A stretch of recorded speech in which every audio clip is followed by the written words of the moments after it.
Hey, what's going on, guys? I'm just going to do an update about the pre-sale. So the pre-sale ends next Monday, which is July 29th. We're going to be ending the pre-sale. This is the final week to get in on the pre-sale if you want to get on the pre-sale. The more the raise goes up of the pre-sale, right now we're at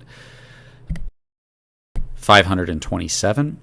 The less tokens everybody's getting, you're still getting the value of what you put in. It's just that the token, the amount is going down.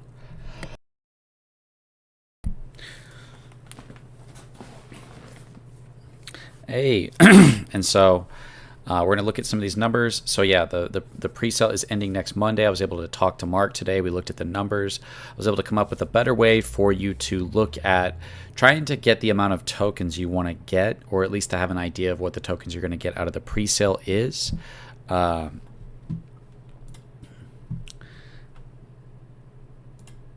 so if we look on the screen right here, what's going on? What's going on in the chat, guys? If you look right here, you can see the contribution. This is to get 5 million. If you really want 5 million tokens, guys, that's a large percentage of the supply. And it's crazy to even think about that amount. But this is what they would cost at each point of the raise of the BNB. So as the price goes, or as the BNB raise goes up, right now we're at 527, which means in order to have 5 million tokens, you need at least $2,635 worth of BNB. And if the price, or if the BNB raise goes up to 700, you'll need $3,500.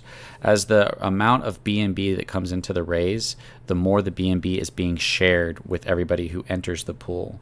Thank you, Mitch Bromwell, for the $1 donation. So there's a set amount of tokens within the pre-sale. People that enter it have access to that, and as more people enter, everybody is getting the same price, guys. I've had a couple people ask me if I put 100 or 1,000 in, and then people who later come in later and they put 100,000 in, they get more tokens than me. Well, first of all, it would be, if that was the type of thinking, it would be reversed. It would be that you would get more than them, which is how a price works, but it's not that way at all. Everyone's getting the same price. The person who puts $100 in at the beginning of the presale, the person who puts $100 in at the end of the presale, you're getting the same amount of tokens. It's just that the more value that enters into the liquidity pool, the more tokens there is to be shared amongst that value. And so it causes the price to go up, and that causes people to get less tokens. But it doesn't cause specific people to get less tokens. It causes everybody to get less tokens equally. And it's important to understand that.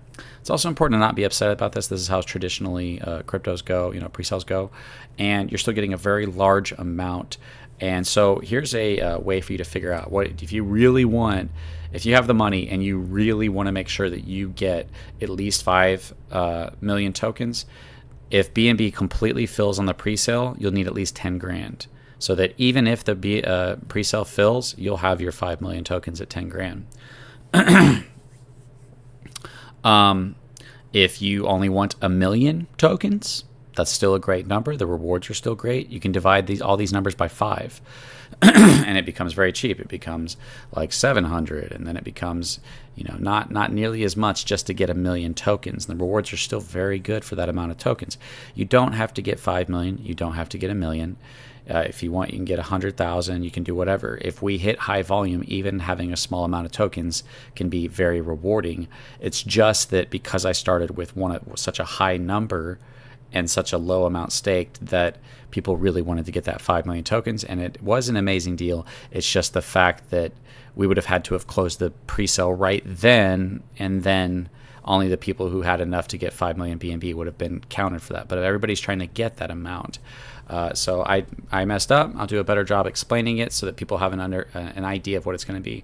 Whatever you think the pre-sale is going to end on by Monday, and if whatever amount of tokens you want to get, you can use this to figure that out. If you want 1 million, if you want 100,000, these numbers are all based on 5 million. So if it's 100, divide by 5, now you're back to 1 million. Divide by 10, now you're down to 100,000, which is only like $50 right now for 100,000. It's very cheap to get 100,000. The other thing I'll say is the rewards. And so this is fun to look at. It's exciting. And you guys can screenshot this. This right here, you divide your bag, the amount you have, by a total amount staked. You can go with 200 million, 400 million, 500 million, 700 million. And then you multiply whatever number you get right here with any of these rewards, and you'll get what you want. And so we did 5 million. We did 5 million. What if we had 10 million in monthly volume, and that came out to 120 million volume for an entire year? What would those rewards look like? And we saw that with only a quarter of the supply staked with 5 million tokens, it was 4 grand, 60 grand, and 300 grand, which those numbers are absolutely mind blowing. Those numbers are so good that anything less than that, you'll start to get upset, even though those numbers are insane as well. And so it's not good because I've put these numbers in people's head, but it's like you need to take a second, stop, look at what other projects' rewards have done. Look at the rest of DeFi. Who wins? It's only the people who are stealing money and the people at the top of projects. In reward projects, it's mostly only all going to the whales very early on, and then the project dies and there's nothing left. And even those rewards are not anything to be compared to these rewards, because the 15% or the 13% buy, the 18% sell, nobody can compare with appreciating delayed stablecoin staking rewards. By delaying them, we pull them away from everybody who leaves. By staking them, everybody who doesn't stake forfeits their share of it to the stakers. With the unstaking fees fuel into the 12-month as well. There's a lot of ways to shift this value into the future in order to actually reward people who keep the project alive. And it's important to keep that in mind while we're looking at this. This project is created because of what traditional crypto is, because traditional crypto is basically pump and dump with a narrative attached to it that causes a bunch of people to be exit liquidity for the people at the top who take profits, with maybe some day traders making profit. Most projects are pump and dumps. They're scams. They're rug pulls. If you disagree with me on that, that's fine. You don't have to believe in Control Token, or you can go buy into other projects, but Control Token is kind of a different approach to what DeFi is, through incentivizing and rewarding the growth of the project instead of incentivizing and rewarding the death of it. Instead of giving all the value to the people who destroy the project and leave it, we're trying to shift a large amount of value to the people who keep it alive and allow for both. You can still take profits, you can still get your rewards. It's up to you to decide when you want to get in and out. But if we look at these numbers, that was a low one, 10 million with that kind of volume. Yes, it will be that rewarding. Pre-sales are rewarding. The earlier you get in is always going to be more rewarding. You can't expect to put in $20 and make millions of dollars. That's not going to happen. Obviously, the more you put in, the more likely, if the project does well, the more you're going to make, right? The less you put in, the less you're going to make. If you put in $1,000 and it does, or sorry, if you put in $100 and it does 1,000x, that's 100 grand. Well, if you put in $1,000, that's only $900 more, and it does 1,000x. That's $1 million. And so, do you see how significant the difference is between what you're able to invest in the beginning and how much it'll turn into later on if it does well? I'm not saying this project will do anything. I'm just saying there seems to be a lot of mindsets of people wanting to put in like $5 and make $1 trillion. And it's like, look, we got to be real here, and we've got to create something sustainable, and we have to make this beneficial to other people besides the people at the top. It needs to be beneficial to the people who are getting in. Add a 10x to still get good rewards. Add a 100x to still get rewards, and potentially even at 1,000x. People to come in, buy 1,000x, and to still make profits off of staking and getting their share of these rewards. The question is, how do you know how much I spent if the price of BNB started? I don't have to know how much you spent. I don't have to know how much anybody spent. In order to calculate the what we're looking at for this, all we need to know is the amount of BNB that we have total, and then you divide the amount of tokens by the amount of BNB, and then you can figure out how much BNB anybody needs to get a certain amount of tokens. You don't have to know specifically what people have spent. I don't know what anybody's spent unless you tell me.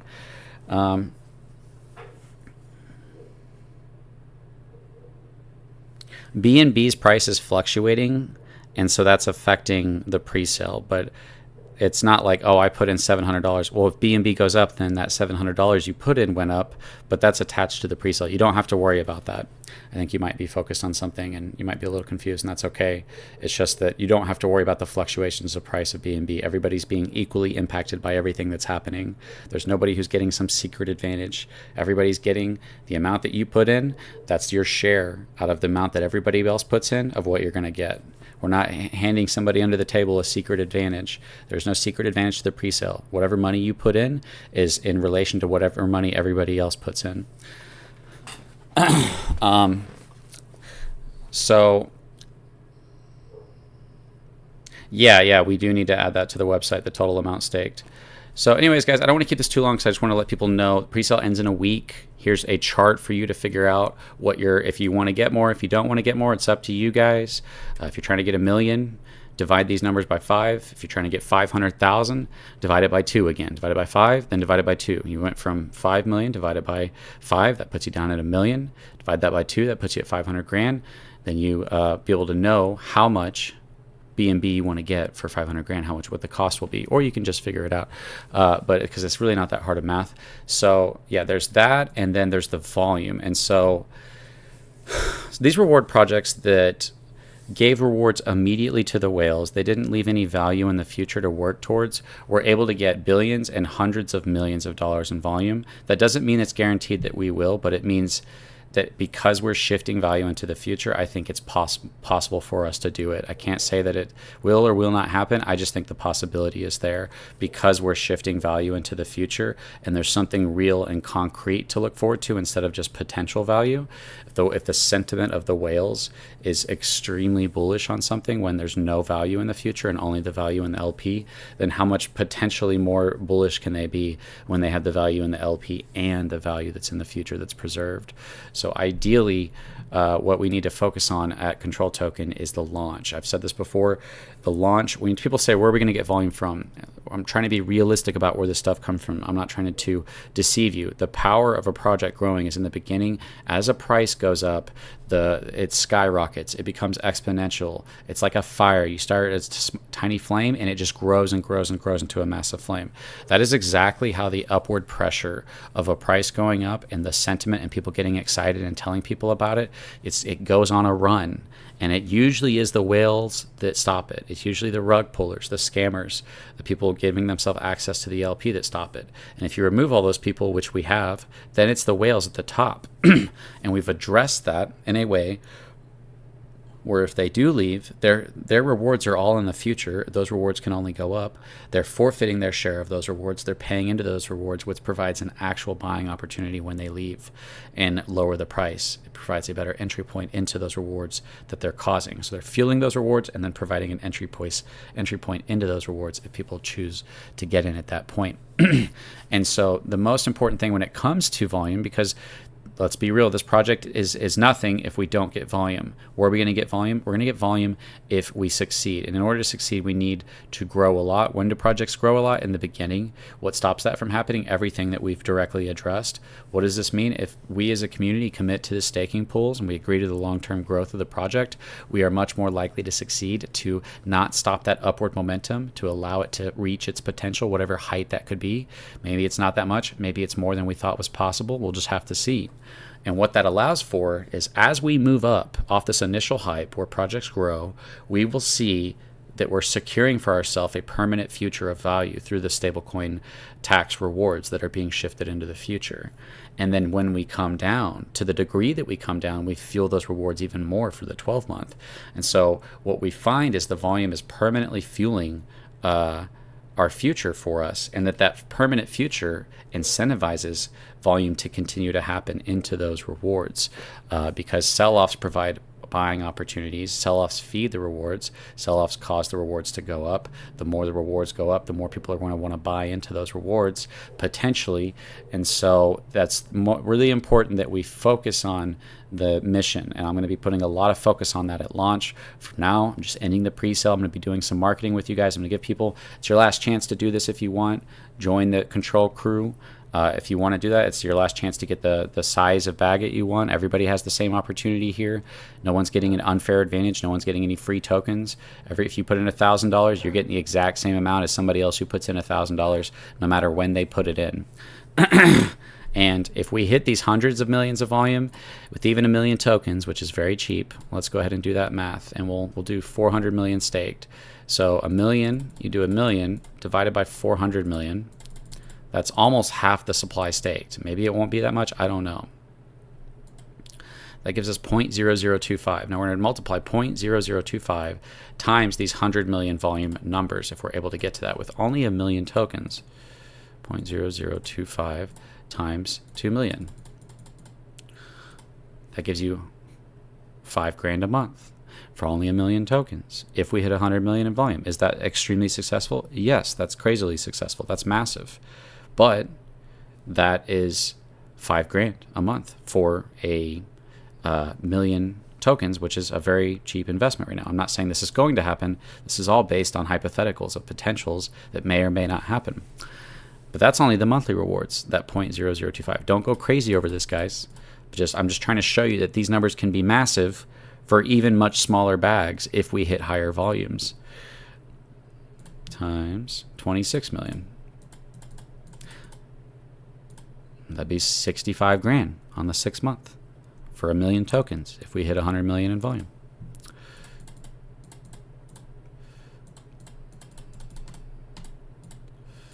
That'd be $300,000. So for a million tokens, you'd be back to those numbers that we were talking about for that 5 million tokens at the 10 million in volume. So hopefully you guys can see, and you guys can do these numbers. This is your bag, any amount you want, 1 million, 500,000, 5 million, 10 million, 20 million, divided by whatever amount you think might be staked, and do them all. Do a quarter, do a half, and then do like 800 to 900 and see what those numbers come out with, because they're not too drastically different, actually. They do go down, but not enough to make it not worth it, depending on the amount staked. And also know that as you're doing these different numbers, that in order to have a large amount of the supply staked, that would have to be a massive buy volume in order to get the other half of the supply into the staking, and not including what just won't go into it. Okay, and then the last thing I'd say, yeah, you could look at numbers for $1 billion, and those numbers are they're retarded, right? $1 billion, that seems extremely unrealistic, very unlikely to happen. Maybe over a long time if the project is massively successful and it's maintaining 100 million in volume a month, then it could hit $1 billion over a year. But $1 billion a month, that just seems unrealistically stupid to say. I wouldn't say it's not possible, but I would just say it's unrealistically stupid. Still possible though. Maybe with control token it becomes something huge. I don't know. I don't want to mislead people, but I also don't want to say that I know for sure something can or cannot happen, whether it be positive or bad. So I think the 1 million to 10 million ranges are a lot more realistic opportunities for us. The 100 million is like we've succeeded. If we ever hit 100 million in volume, for really any period of time, I think that's like massive success for the project, and that results in massive rewards for the project as well. So you can do lower numbers, do 100,000 in volume and look at those rewards, and then compare what the cost of that is now to what the return would be, and then tell yourself, and then remind yourself that we're not just talking about getting rewards only, we're talking about getting rewards and having the ability to sell. Also, we're not including the 1% that goes to all the whales who are doing the 2BNB. We're not including that. There's an extra 1% on all these numbers. Also, I'm not including the fact that all of the unstaking fees are feeding the 12-month rewards. We're not including that either. This greatly increases these numbers as well if there's a lot of unstaking happening. And I'm not including the fact that you can sell your bag the entire time, or after you get your rewards, you can sell without an unstaking fee. So you can get these rewards and then sell potentially at a profit.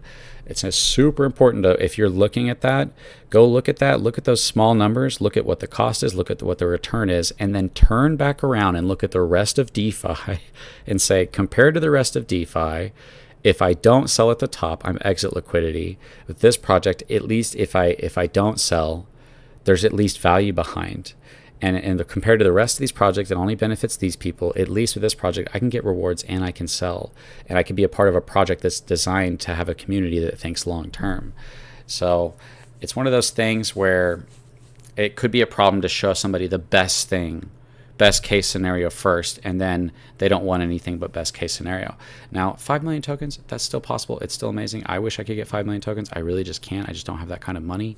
But at least everybody who's doing 2 BNB is going to be in on the whale pool. No matter what, you got 2 BNB in, you're going to be in the whale pool, whatever that amount is when the pre-sale closes, whether it be 2 million, 1 million, 500,000, that's what the entry to the whale pool is going to be. And everybody above that amount will have the capacity to choose whether or not they want to enter into the whale staking pool or not. And if they don't, they forfeit their rewards to all the other whales, which is really cool. It's an extra 1% of volume, top of all the rewards, top of all the unstaking fees that fuel the traditional 12-month reward and the whale pool 12-month rewards. You got unstaking fees fueling the 12-month reward for everybody, and also unstaking fees fueling the 12-month whale pool. So there's a lot of advantages to being a whale, and we're giving everybody that opportunity.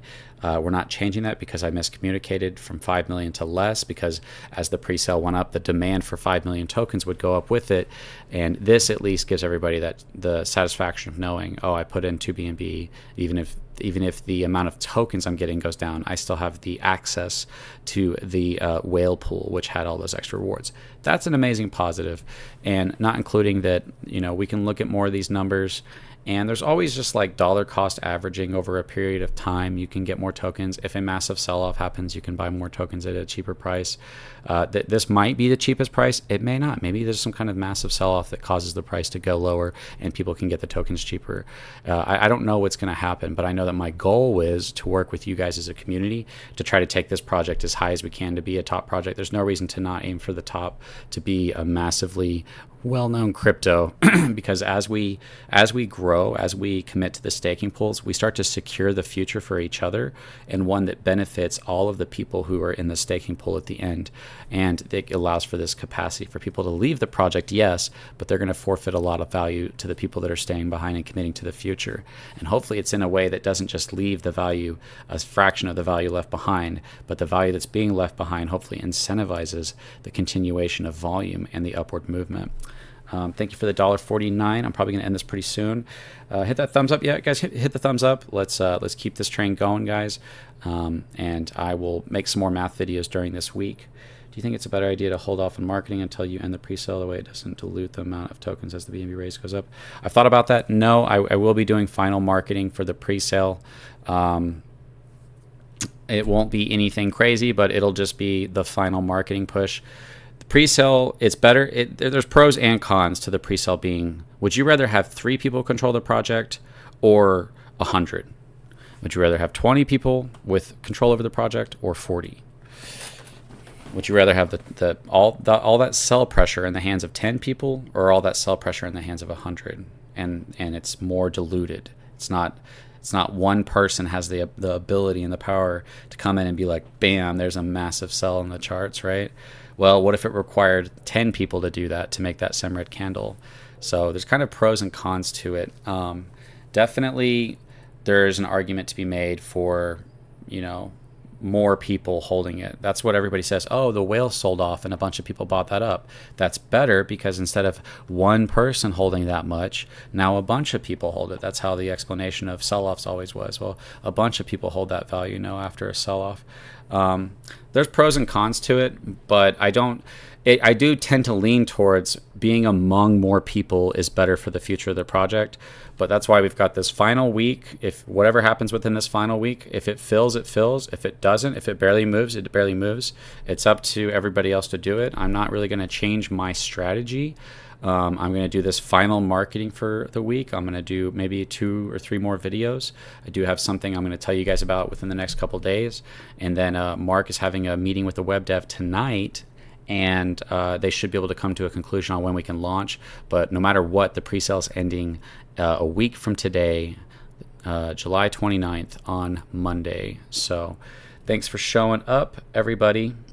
And as long as the launch goes good, I have to sit down and talk with Mark and say, when can Mark do it? Mark's a very busy guy. It comes up to him. It's not really up to me to decide. I don't see any reason to delay it at all, other than if Mark's ready, I'm ready. Let's do it. Let's launch it. So we will see. Hopefully we can launch that week, but it really just comes down to Mark, the web dev, and when Mark is available to launch the project, we can get this launched and we can start doing our marketing and start working towards our vision of the control event, the Moon Vault, and the growth of a project that should hopefully outshine the rest of DeFi, because we've removed all of these bad actors and we've added something that rewards the future growth of the project. And if that works, if this idea works, if this allows a community to unite behind that, then hopefully we can make this project what we want it to be, where even very small amounts going in at an early stage can be greatly rewarded. And we don't just want to reward the people that are getting in the pre-sale, guys. We want a project that rewards people who are getting in late. Yes, not everybody can be winners, but surely we can create a project where there's much more winners than a traditional crypto. That's what this project's about. Creating a project where there's more winners than a traditional crypto that's designed for long-term growth, because it's shifting that value into the future. We don't want a quick pump and dump that just makes a couple people a couple $1,000, everybody else lost. We're not trying to do a scam. We're not trying to scam people. We're trying to be honest about what this is. Not everybody can win, but we can create a project where more people win than your traditional crypto. That's what this is over a long period of time. Everybody wants to be early in a project that blows up. That's what I'm trying to make. Whether or not it does that or not, I can't control that. If I could hit a button and make it blow up, I would. I can't do that. All I can do is put a bunch of thought and effort into the design and try to unite a community around the growth of the project, and we'll see how it goes. I'm excited. I haven't launched a project before. It's my first one. I might make mistakes here and there. I'm not perfect. Neither am I an expert, but I did put a lot of thought into this idea, and I think logically it makes a lot of sense, and it addresses the number one problem of why projects don't succeed, which is whale dominance outside of bad actors. Whales are incentivized and rewarded for destroying a project, and by shifting that incentive, they now have value that they're deciding between. Whenever they stay in the project or when they leave, they must forfeit value. Now, if you stay in the project and get your rewards, then you can leave and you don't have to decide between that value. You'll have to decide for the next year's events or the next 6 months whenever you leave, but you can stay and get rewards for a certain point and still leave with the sell. But no matter what, you're always going to be forfeiting value back to the project to keep it alive. And that's important for everybody to understand. Everyone's shifting value into the future of the project to keep it alive. Control Token Wizard, thank you for the $2, man. I appreciate that. Let's get busy telling people. That's right, Mitch Cromwell. Celebrate their 5th super on a live stream. Thank you so much, man. Love you, supporters. I'm going to change the symbol on the YouTube side of things to the subscribers. You will get a little symbol next to your name. It's going to show the control. It shows the SafeMoon one right now. I'm going to switch it to the Control Token one. And just for people who want to support on the YouTube side of things, you don't have to do that at all. But if you feel like it, you totally can. Anyways, guys, appreciate you guys showing up. Hopefully this video helps everybody understand that the price range of 5 million tokens, of 1 million tokens, of 500,000 tokens, of 100,000 tokens, you can figure all that right here with this screen. The volume, you've got a pretty general description of what that could be right here on this screen. You can screenshot it, you can use it, you can do math in your head on your calculator, divide your bag that you have by the total amount of tokens staked. Start with 1/4 of the supply, half the supply, and then 3/4 of the supply to get these different numbers. Whatever number you get, it's going to be like 0.002, 0.001, whatever you get, multiply it times these rewards, and you'll be able to say, oh, cool, with a monthly volume, with this much of a bag, if this much is staked, 0.002, multiply that times 20 grand, I'm going to get a certain amount every month. I'm going to get this amount every 6 months. I'm going to get this amount every 12 months. You guys can start to figure out what these numbers look like. And like I said, this could be the cheapest priced. Maybe a sell-off happens and there's an easier price. I don't know. Maybe not. Maybe this is the cheapest price. It's up to you guys to decide what you want to do. I'm not trying to mislead you one way or the other. I'm doing my best to try to point you in what I believe is the most realistic right direction. But at the end of the day, there's things I just don't know that I can't account for. Thanks for showing up, everybody. I'm going to go ahead and end this space, and I'll see you guys in the next video. I probably will have some announcements tomorrow, and we're going to do the final week of marketing, and then we're going to finally be able to launch, get our staking going, and try to see if Control Token is what we all think it can be. So you guys have a great day, and thanks for stopping by.